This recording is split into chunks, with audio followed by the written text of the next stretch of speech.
سید علی آغا قاضی Tabatabai, بہت بڑا نام ہے ہمارے حوض نجف کا، بہت پہنچے ہوئے تھے، کئی سو سال میں علماء کہتے ہیں اتنا بڑا عارف نہیں آیا۔ ان سے کسی نے پوچھا تھا آغا یہ معجزہ مولا علی نے دکھایا تھا یا نہیں؟ انہوں نے کہا ایک ہفتے کی مہلت دو، میں ایک ایسی مخلوق کو جانتا ہوں جو نبی سلیمان کے زمانے سے ہے، وہ جناب امیر کے زمانے میں ان کی خدمت میں رہا کرتا تھا، پوچھ کے بتاؤں گا۔ ایک ہفتے بعد واپس آئے، کہا وہ دور رہتا، پوچھ کے آئے، کہا بتائیے معجزہ مولا نے دکھایا تھا یا نہیں؟ کہا مولا نے معجزہ دکھایا تھا۔ کہا آپ کو اتنا یقین کیسے؟ کہا کیونکہ اس نے آنکھوں سے دیکھا تھا۔ چلیے گا، یعنی اتنے پہنچے ہوئے تھے۔ علامہ طباطبائی، آغا بہجت، یہ سب ان کے شاگرد تھے، مرحوم آغا خوئی، بڑے بڑے علماء ان کے شاگرد تھے۔ تو وہ مرحوم فرماتے تھے، کہتے تھے کہ یہ آغا آپ کو اتنا مقام کیسے ملا کہ مراجع آپ کے پاس پڑھنے آتے؟ تو کہتے ہیں کہ میں نجف میں مولا کی زری پہ بہت عبادت کرتا تھا، بے انتہا اعمال، تہجد، سب کچھ زری پہ مولا کی۔ کہا ہر شب جمعہ کربلا جاتا تھا، ہر شب جمعہ نجف سے کربلا۔ تو ہمیشہ علماء میں، مومنین میں، شیعوں میں رسم ہے کہ پہلے مولا عباس کی زیارت کرتے ہیں، اجازت لے کے پھر مولا حسین علیہ السلام کی زیارت۔ تو مولا عباس علیہ السلام کے، یہ دنیا میں رسم شیعوں۔ تو کہتے ہیں میں وہی مولا عباس کی پہلے زری پہ آیا اجازت لوں۔ تو میں نے عربوں میں عام دیکھا، ایرانیوں میں بھی ہے، اگر کوئی زیادہ بیمار ہوتا ہے نا تو ماں باپ اسے باندھ جاتے ہیں زری پہ۔ مشہد میں مولا رضا کی زری پہ، قم میں جناب معصومہ کی، نجف میں مولا علی کی۔ سنیں گے واقعہ؟ سارا مجمع ہے میرے ساتھ؟ تو کہتے ہیں کہ بھی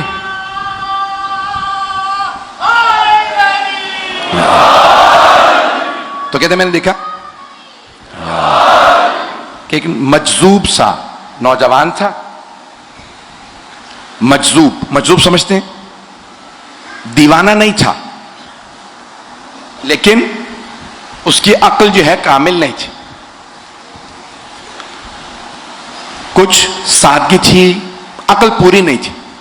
اس کے والدین اسے حضرت عباس کی زری پہ باندھ گئے تھے حرم میں۔ تو وہ کہاں باہر بیٹھا رہتا تھا، مجذوب ہے نوجوان، توجہ ہے؟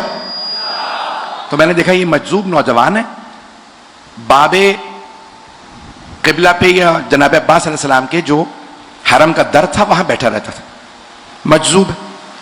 کہ میں نے اذن دخول پڑھا، اجازت لی مولا عباس کے حرم میں داخل ہونے کی، اور اندر گیا، سامنے زری نظر آ رہی ہے، میں در پہ کھڑا ہوں اور زیارت پڑھ رہا ہوں۔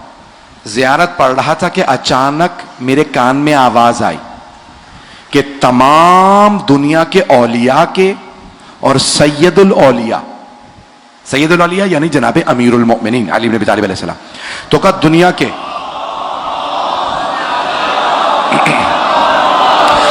شاہ نجف کی خوشنودی کے لیے باواز بلند صلوات۔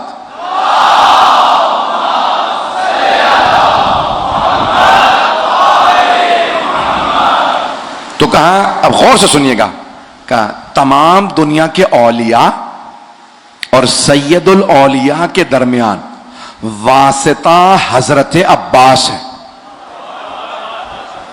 بات پہنچ گئی؟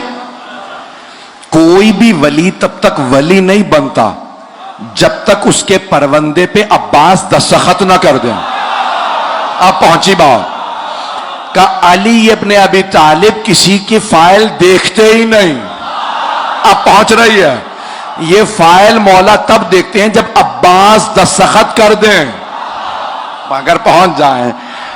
تو کہا جیسے ہی میں نے یہ آواز سنی میرے بدن میں لرزہ سا طاری ہو گیا، رونگٹے کھڑے ہو گئے۔ میں نے پلٹ کے دیکھا کیونکہ میں حضرت عباس کے حرم میں کھڑا تھا، دیکھا تو وہی مجذوب لڑکا تھا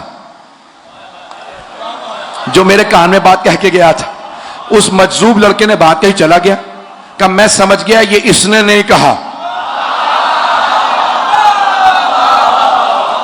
وہ کہتے ہیں مجھے پورا یقین تھا یہ جملہ اس نوجوان نے نہیں کہا، مولا عباس نے اس سے کہلوایا۔